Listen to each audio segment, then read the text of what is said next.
Hi everyone, this is Arthi from Human Chapters. I'll tell you a little bit about Human Chapters. Humans are living narratives with a past, present, and future. These narratives constitute of a number of chapters across a lifespan. The aim of these conversations is to highlight a chapter of the narrative and unpack its connections to other chapters. I don't care whether people are natural storytellers, but I truly do believe each one of us has a worthy story to share. Acknowledgement to country. We acknowledge the traditional owners and custodians of the lands on which we are. We pay respect to their tribal elders, past and present and emerging. We celebrate their continuing culture and we acknowledge the memory of their ancestors. Today, we're going to be speaking to Rose and we're going to be talking about childhood traumas and Rose's journey in becoming an author. Welcome, Rose. Hi, Artie. Thank you for having me. Not a problem. Tell us a little bit about yourself. Well, I live in upstate New York. I am let's say, dark fiction, often dark fantasy writer. I do some poetry and a lot of microfictions and things like that I share on my website. Which is just rosejfairchild.com if anybody's interested. And and I don't find myself very exciting, so there we go. It's funny how many people actually say that, and it's easy for me to usually say, but you can't judge that someone else, and it's for no one to judge, really. It's everyone has such a unique experience. Tell us about, what got you into, or where did your journey of being an author start? Well, as a kid, I found myself gravitating toward books and drawing and nature, things like that, anything to sort of escape my reality, because as a child, I grew up in, well, one, we were like very low income. So food was sometimes an interesting topic, let's just say. And like we always had stuff to eat, but we did a lot of like hunting, fishing, we would forage, we gardened, things like that. But also it was an abusive household. And like every moment was sort of, if not outright terrifying, sort of low-key terrifying. Like you were always waiting for the explosion or waiting for the darkness to come in. So anything that could help me escape that was sort of my freedom. So when I was small, would color, draw, paint, whatever I could get my hands on. And as I got older, I found poetry and wrote some really bad little poems. And then it wasn't until I think around 7th or 8th grade that I wrote my first short story, which was kind of like an oddball sci-fi, probably borderline dark crystal type fanfic. And my English teacher at the time pulled me aside because it was for English. And she said, I think that you should keep going with this and try to get it published. So that was the first time that it was ever introduced into my mind that it might be worth something, because most of my life, I didn't really feel like I was worth anything. So, then I kept writing. I did a lot of poetry and a short story, Once in a Blue Moon. And it wasn't until I was, I think it was in 2011 that I just decided I'm going to write a story. And I did. I wrote my first novel, and it needs a lot of work, but it's there. It exists. Wow, Um, that's so, incredible. Now, Rose, I'd love to unpack what it was like being within that low income, abusive sort of upbringing, only if you're comfortable with it. Just because I think it's so different for so many people, yet there is so much. It's very stereotypical as well, or it has the potential to be quite stereotypical as well. What was it like for you and yeah, growing up? well, I'm the oldest of five. Yes. So a lot of it was me. I mean, we had a bunch of chores, like we were always working. And even as an adult now, if we said anything, it was like, well, if you wanted to eat, you had to work, like that kind of thing. Which like, okay. But a lot of just me taking care of younger siblings, cooking, cleaning, sort of being like, you know, essentially the mom. And like, I was lucky my mom was there until I was 12. Um, but like my youngest brother was just about to turn 3 when she left. So, and she did try to take us. There's a lot of muck there that I won't get into, but, you know, but basically it consisted of me constantly feeling not only responsible for myself, but these 4 younger people and trying to take care of them and protect them. Like I think of myself still as sort of like the wall that gets in between conflicts. And I that's what I always did. Like if one of them was in trouble, I would kind of run in and step in front of them and be like, everybody stop, and not, it didn't always work out great for me or them or whatever, like, but I was always trying to diffuse and kind of be peacemaker, which I find I still do. Yeah. And so then, so that started at the age of 12, would you say, like that sort of responsibility? Well, we always did a lot, but it definitely ramped up when I was 12. And yeah, we always, the way my mother put it was we were like little soldiers. Like we had to, it was always where we were, like had to know where we were, what we were doing. We weren't really allowed to play very much. And like I know there's a lot of kids and people around the world who go through similar, scenarios. So I always kept telling myself, like, it's not that bad. It's not that bad. Like there are people so much worse off. But yet I find it's helped me to hear other people's stories. And so I finally was just like, okay, like maybe I need to share mine. So. Absolutely.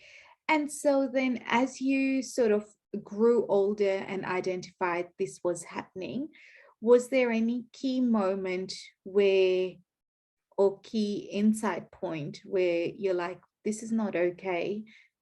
And what was that like for you? There was, and truthfully, it took until I think I was like 17. And I said something to someone very close to me. It was probably the one person I thought I could trust, even though very close to the situation. So I was kind of worried about what would happen. And what happened was nothing. I got a very, worried expression, and they got very quiet. And when I said, could you please talk to him and, try to make some of this stop, what I got in return was, I'll try. And it's taken me until now, basically, like really recently, to realize that she was just as afraid of him as we were. Oh, So unfortunately, she was not able to do anything. And at that point, I was kind of close to being like done and just feeling like overwhelmed and like I needed to get away. So,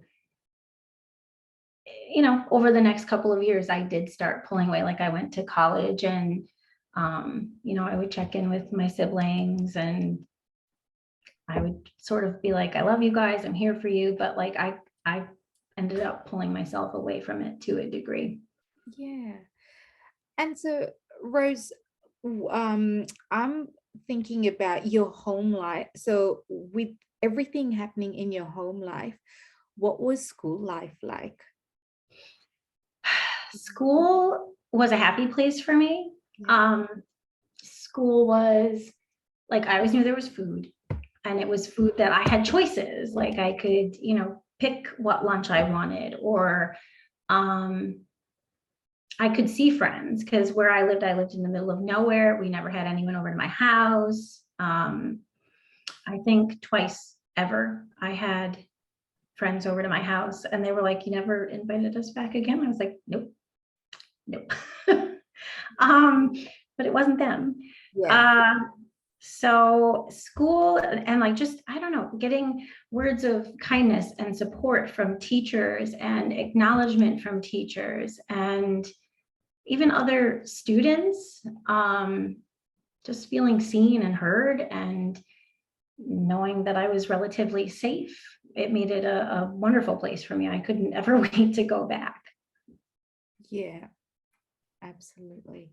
Okay. And so then your writing journey as an author, d- what sort of, and you said you started with, oh, your first story, was it the dark fiction short story? Yeah. Have you always then stuck to dark fiction, or has it been, okay, tell us a bit about how you think of stories, what inspires you and what that process is like. Often, my stories, truthfully, I draw a lot from real life experience, and then I just sort of put like a fantastical spin on it somehow. The characters, the situations, a lot of times are things that actually happened, or exaggerated versions of things that happened. Yeah. Um, I do sometimes also use just images. Like I'll go on Pinterest and pull images to try to fuel it, like the fantasy side of it a little bit. Yeah. Because I'll get like an idea or something, and I don't know exactly what I want it to look like until I start playing around with some images. Yeah. But yeah, a lot of, and it, one particular character might be based off of like 4 people that I've mashed together. It doesn't have to, like, one character isn't necessarily a single person, Yeah. if that makes sense. Yes, that's right. And how long, you said 2011 was when you first published your novel? I have not published that one. I know it needs a tremendous amount of reworking. Yeah. The only things I have published at the moment are short stories, and I'm currently querying a novel. It's actually my 3rd novel that I've finished, but it's a sapphic, dark fantasy thriller. So, like, it's honestly, that one is very personal to me. Like, they're all personal, but that one, like when 2020 came and COVID hit, Yeah. I went into like very, very dark place. I lost someone very important to me, and it just like shattered everything and put me in this very dark place. And I sort of used these last 2 years to write and rewrite and rework that story until I felt like it was good enough to query. And it's basically sort of like the deep and dark and terrifying parts of my mind put into this book as essentially to heal myself. Yeah. And reconcile some of these things that have happened. Do you mind if we talk more about that particular book? Yeah, sure. So when you say, okay, question one, when you say you were in a dark place, what was that like? Oh, well, when I was younger, I had a lot of depression and a lot of anxiety. Never officially diagnosed, but because everything was always, hush hush, like you're fine, you're fine, you're fine. And for a long time, I kind of like suppressed everything and blocked it. But there was something about losing that person in 2020, very beginning of COVID, like everything kind of just like came crashing down all at once. And it was like there was no hope in anything. And the only things that kept me going were my husband and my kids. It was like, otherwise I just felt like I was drowning. Yeah. And the only way to sort of face myself and face what was going on in my head was to write it down as these characters. And the two main characters are basically two halves of me. And it's kind of how they help each other. They come together and they heal each other, essentially. So then when you started writing it to when you ended writing it, the bits about those characters, was there actual healing? And if so, what did you feel inside you? So as I was writing it, I have to say, like, I just felt more like I was getting out the anger that I had. It was like, because it's so dark. It's probably the darkest thing I've ever written. Yeah.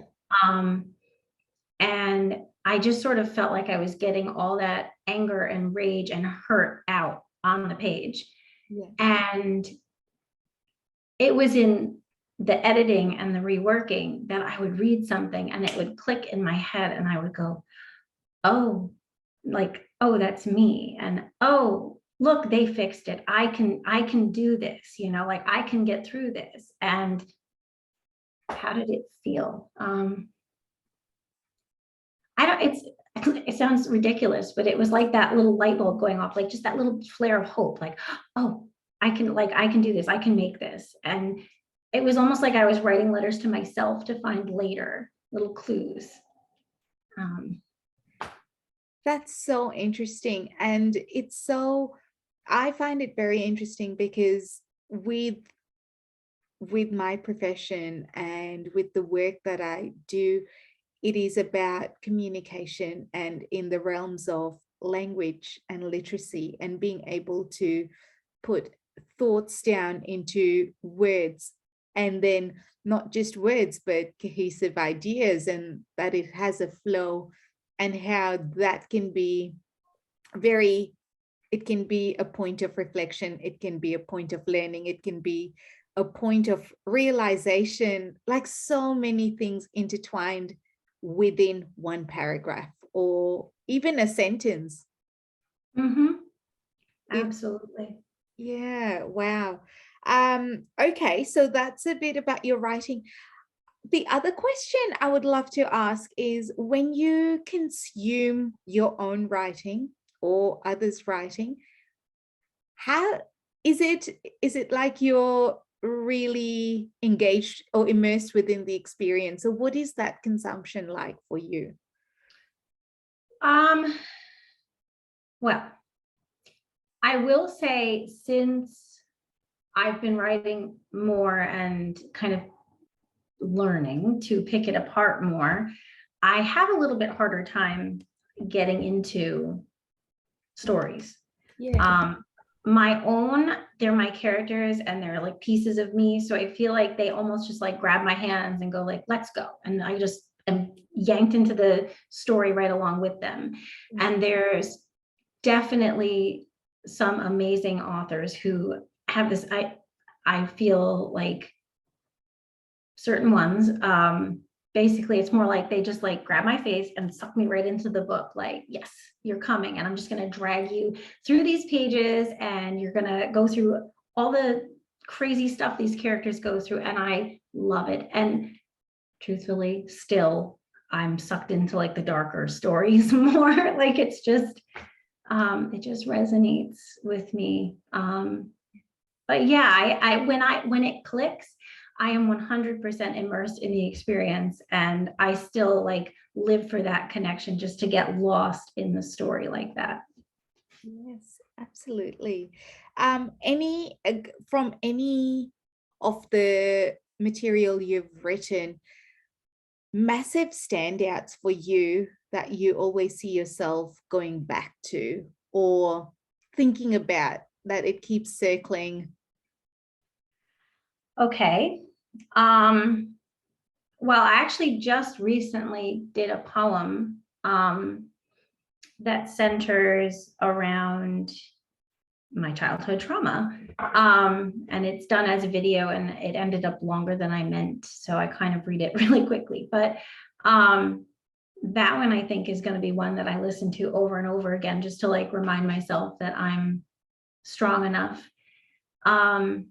The story that I'm currently querying, I always think of that one, like the characters come back and just kind of like slip into my brain. And the two main characters, I mean, there's obviously like a main character, but then like the next, the two of them, I find them so beautiful, and so they're kind of like what I would want people to be like in this life. Like they have a beautiful symbiotic thing going on, and I wish more people could play off of each other like that, and make it work, support each other, help each other,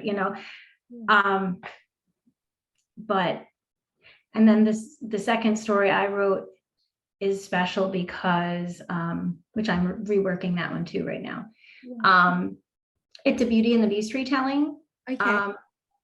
But it's actually based off of some pieces of my grandmother's life. And she is the Belle character. And so I just like that one is special because it has true pieces of her life story in there. And so those kind of mean the most to me, probably. That's beautiful. And with the poem that you wrote, have you shared it publicly? Would you like to share it? I did. Yeah. It is both on my Instagram and my TikTok. Because I don't do a lot on TikTok because I don't know, I'm too old, I guess. But I don't think I'm the greatest with the whole video thing, but I did kind of enjoy making that one because it's not my face. It's just like a black background, and then like this ink comes in, and it's my voice and a little bit of music in the background. And I didn't mind doing that one so much. Okay. That's beautiful. I'll see if I am able to link it to this conversation. Thank you.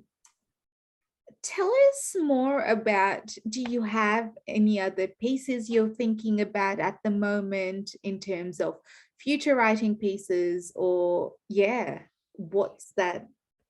I do. Besides reworking my Beauty and the Beast retelling, I've started a new one as well and kind of mapped that out, which I'm a chronic pantser. So it's like I'm just running with the characters, and then later I have to like pick up all the pieces and put it together. But this time I kind of had an idea and I got, I don't know, just like random scenes popped into my head. And I was having conversation with another author friend who, after sharing little snippets of things, she put together this interesting concept. And we were kind of like going, no, you use it. No, you use it. No, you have to use it. Like, because it was just this, again, like a fun, like symbiotic thing that we just put together. And it was such a cool image in my mind. And so like she essentially gifted it to me. And so that's going to be in this new sort of witchy, like herbalist kind of witchy book is the next one that I'm working on. So I'm excited about it. That is fantastic. And you know, Rose, a lot of the times when I think about authors or my sort of perception of what writing might be like comes from movies. And I see these cute bookshops and cute sort of, oh, they've gone to a cafe and that's where the idea is brewing. And that's what, yeah. Not for me. When you're immersed in a massive piece of writing, how long does it take you?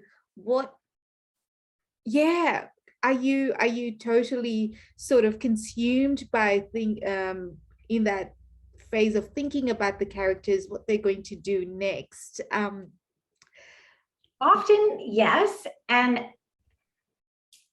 my mind is, I feel like it's always running, running, running. So when I'm doing most of the things that I do, I don't have time to stop and think about it. It's when I'm doing mind-numbing things like dishes or folding laundry or driving my car, something like that, where it's sort of almost automatic that my brain can start following these characters and kind of seeing what happens next. And I get so excited and it's almost like I wake up and go like, oh, what was I doing? Because I'm so into these characters.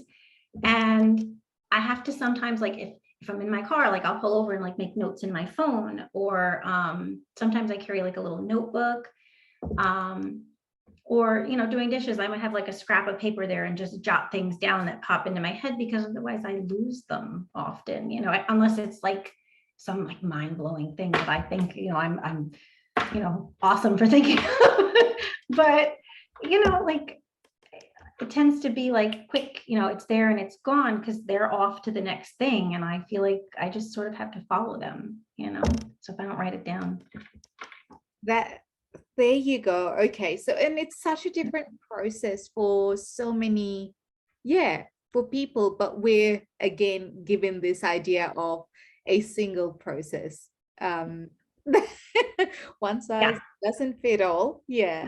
No, my life is far too chaotic most of the time to like sit in a little cafe, and that might be nice, but romanticize, idea of what writing could potentially. I'm more like, okay, my kids are watching Bluey, and I'm going to take like whatever, the half hour, whatever they're going to give me right now to just like pound out as much as I can.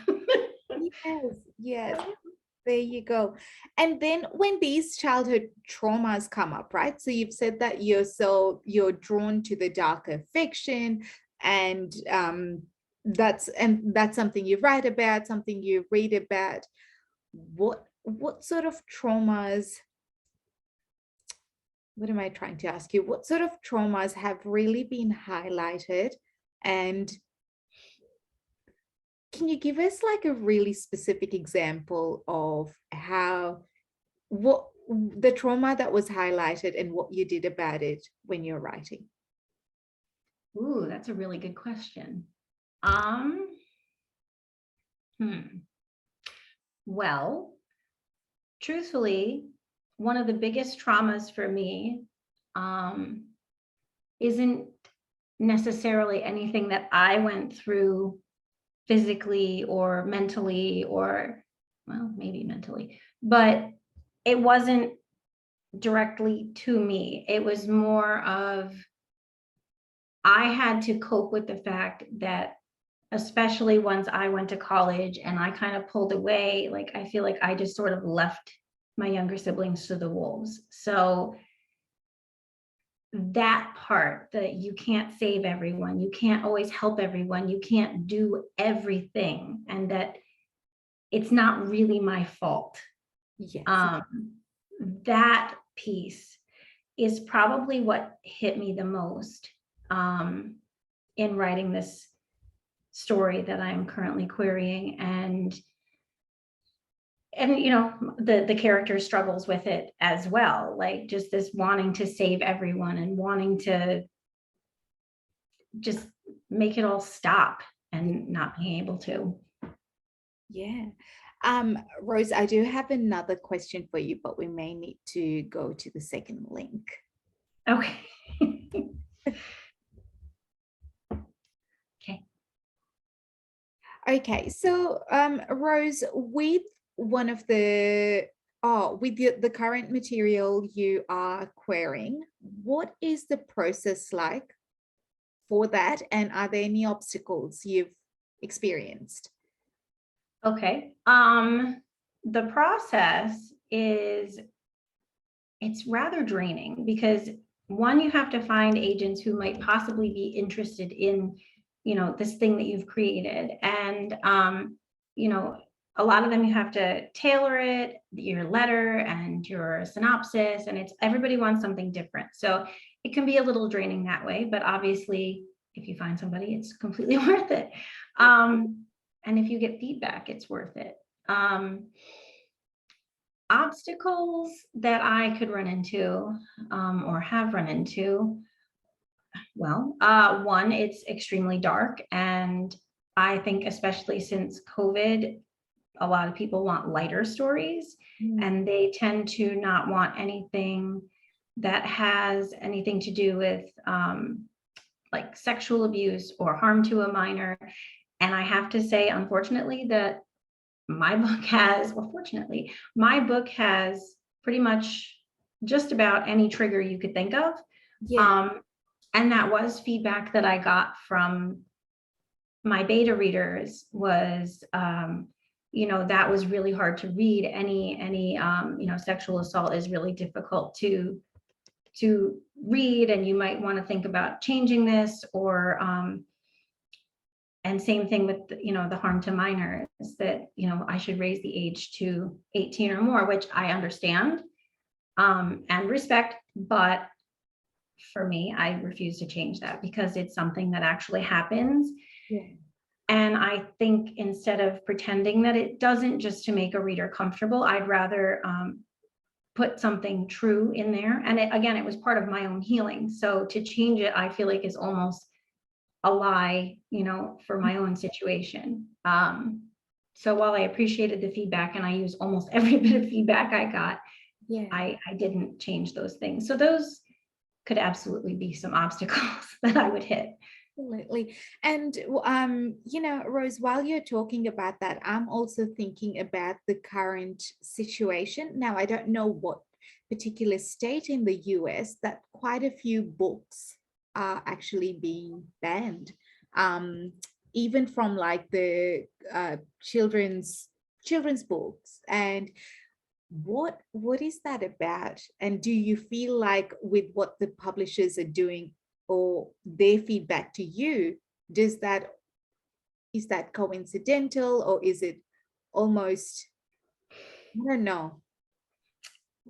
Well, I actually work at a library. So the banned books thing, we are very big on anytime banned books week comes around, we share the heck out of all the banned books we can get our hands on, because we don't agree with banning any book for any reason. Like, people should be able to read and learn about whatever they want to read and learn about. And I guess with the exception of, you know, really small children, you know, a parent can step in and say like, hey, you know, I'm not comfortable with you reading this, which in a lot of ways is really unfortunate, because a lot of the books they want to ban have to do with being queer or trans, and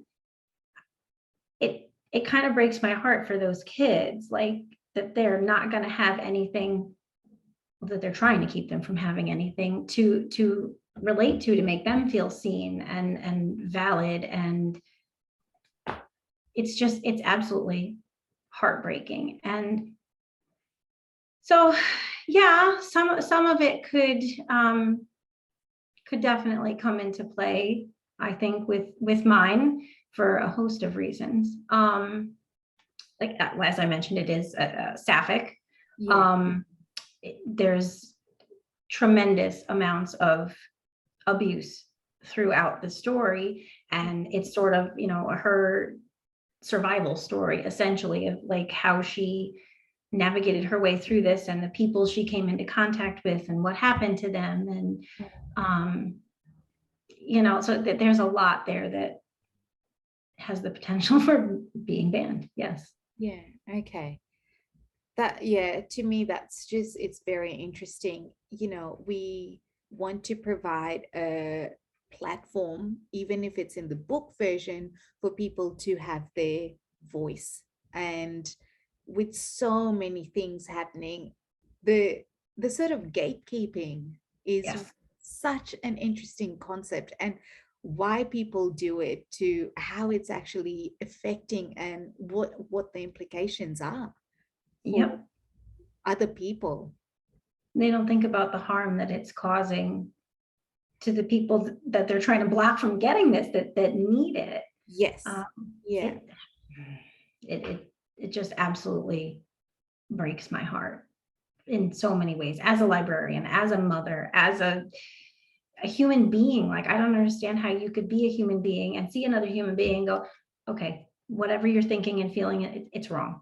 It's Mm, wrong. You mm. can't be that way. I just don't agree with that. Like, I see people as people, and until you prove that you're out to hurt someone, Mm. then I have no problem with you. Like, Yeah. that's just how I roll in life.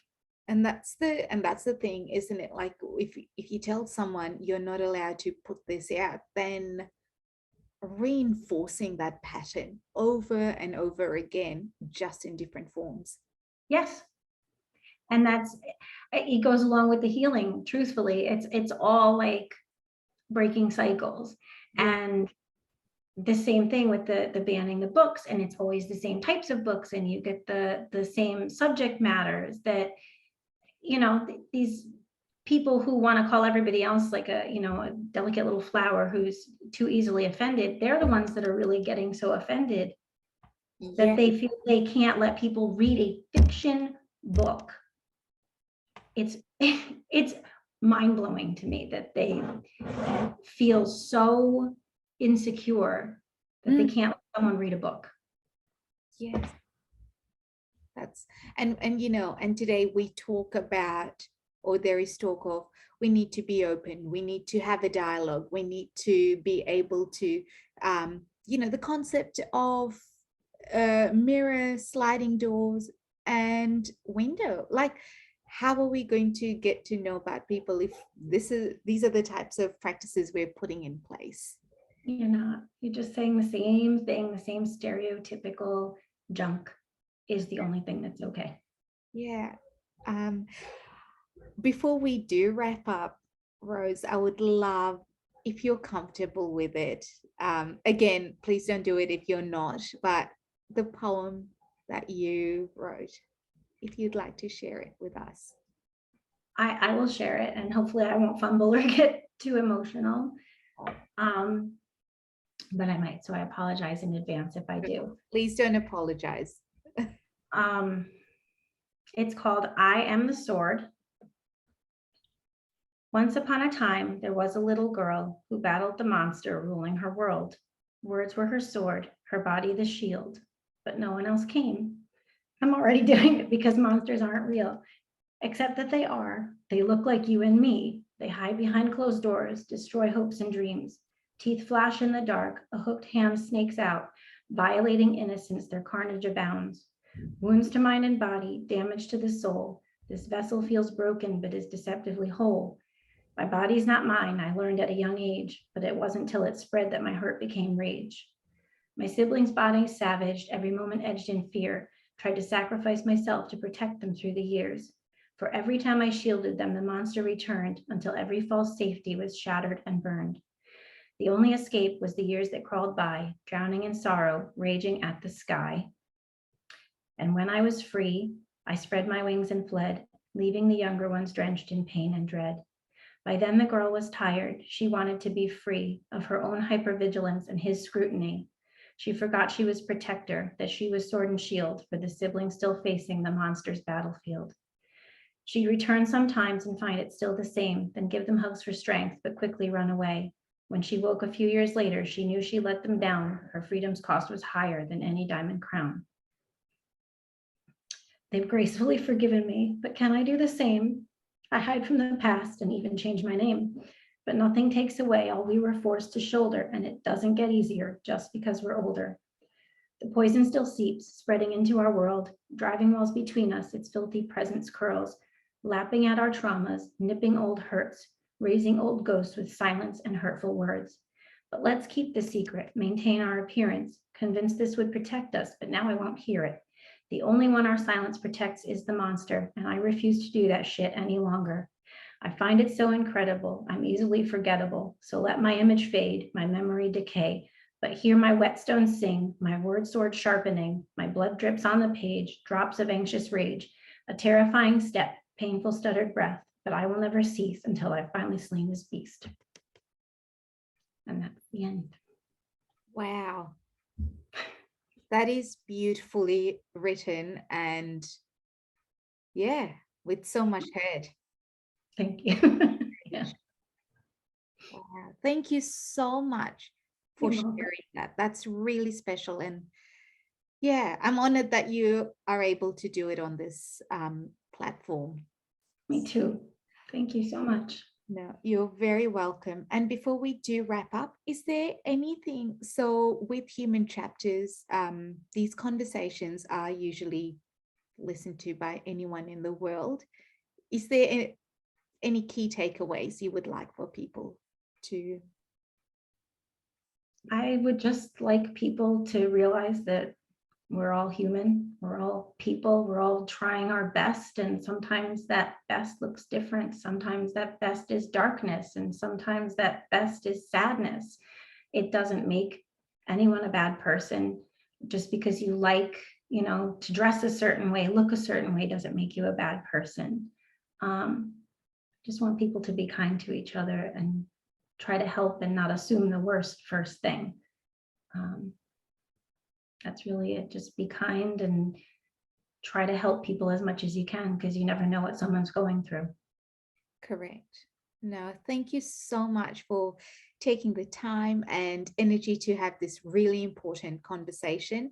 And for any of our viewers or listeners, please feel free to share this conversation because it is one that's likely to connect with many. Again, the idea of not talking about traumas or suffering in silence, it really is time to break the cycle. So, and maybe Rose, that we didn't really have a chapter name, but is that That's a good one. name? Breaking the cycle. That will be, yeah, I like that. So this conversation will be available on the Facebook page, Human Chapters, the YouTube channel, and on podcasts. So yeah, multiple platforms to share it from. Awesome. Thank you everyone in advance for listening to it. And yeah, see you next time. Thank you.